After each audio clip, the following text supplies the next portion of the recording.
সবাই অনেক ভালো আছো। তো গাইস, গত 2 দিন আগে গেরিনা 5টা ফ্রিতে কার্ড দিছিল।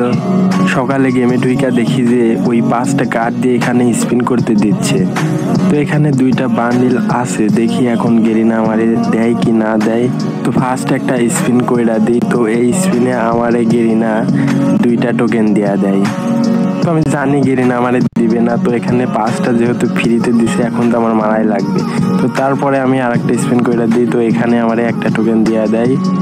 তো আবারও আমি স্পিন কইরা দিই, তো এখানে আবারও আমারে একটা টোকেন দেয়া দেয়। আমি জানি রে ভাই গেরিনা আমারে দিবে না, তারপরেও করতেছি। তো আবারও স্পিন কইরা দিই, আবারও আমারে এবার 2টা টোকেন দিছে। তো এটাই লাস্ট স্পিন। তো দেখি গেরিনা এবার আমারে মানবতা কইরা কিছু দেয় কি না দেয়। তো এখানেও আমারে গেরিনা দিল না, তবে এবার 3টা টোকেন দিছে। তো এই টোকেন দিয়ে আমি এখন কি করব? আমার কাছে 9টা টোকেন রয়েছে, তো এই টোকেন দিয়ে কি করব আমি?